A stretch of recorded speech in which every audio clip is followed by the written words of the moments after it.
Coucou les amis, je vous retrouve avec la révolution solaire d'Emmanuel Macron qui a démarré le 21 décembre 2024 et qui va être valable du coup jusqu'à son prochain anniversaire, donc le 21 décembre 2025. J'ai analysé les transits pour lui et surtout les éclipses solaires et lunaires du mois de mars 2025 qui selon moi sont très critiques et vous trouverez cette vidéo sur le compte.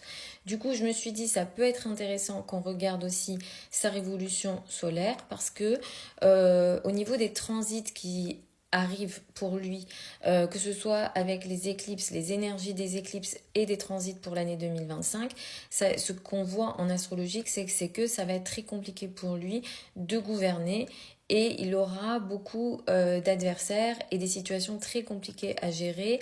Il y a une perte d'autorité.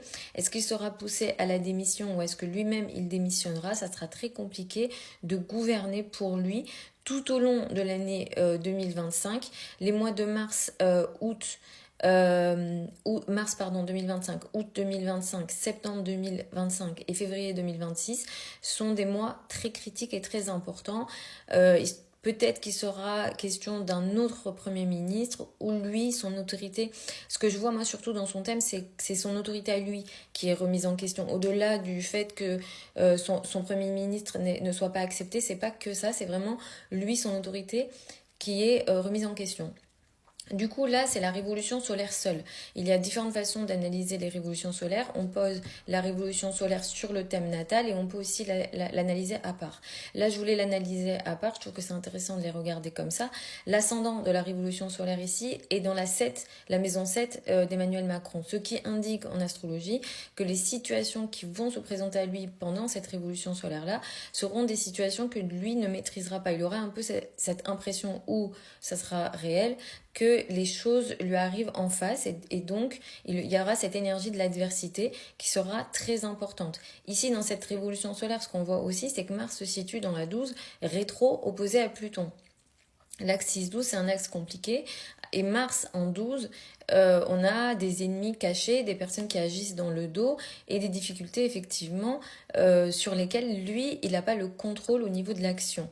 Pluton en face crée effectivement des situations de crise très importantes avec notamment ses subordonnés. Donc on peut compter ici peut-être le Premier ministre ou les personnes avec lesquelles il travaille.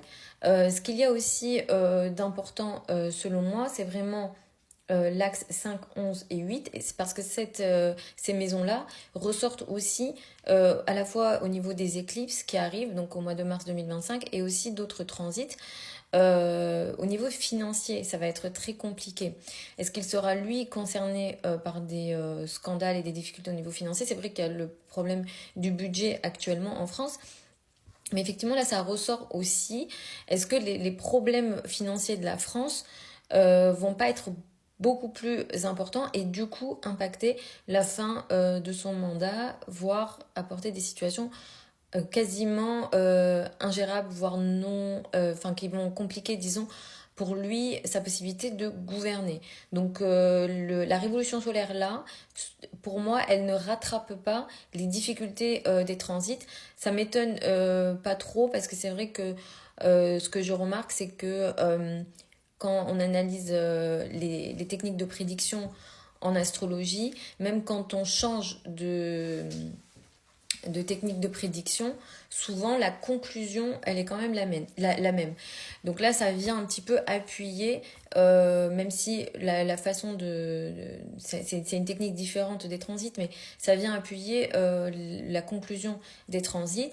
Je pourrais faire une autre vidéo à nouveau, regarder ces progressions secondaires ou d'autres techniques de prédiction, comme les Firdaria, il y a plein d'autres techniques, il y a plus d'une dizaine de techniques de prédiction. Donc voilà, dès que je peux, je referai ça. On va voir si pour les autres techniques, ça confirme aussi. Puis pour vous, ça vous fait aussi peut-être découvrir ce type d'analyse également. Voilà, j'espère que ça vous a plu. N'hésitez pas si vous avez des questions au niveau de l'espace commentaire. Vous avez mon profil si vous avez des questions ou si vous souhaitez une étude de votre thème de naissance. Il vous faut la date de naissance, l'heure de naissance et le lieu de naissance pour sortir un thème natal. Et si vous souhaitez apprendre l'astrologie avec moi, il y a une nouvelle session de formation qui démarre en janvier 2025. Vous avez le programme et les modalités d'inscription sur le site internet. Je vous embrasse et je vous retrouve lors d'une prochaine vidéo.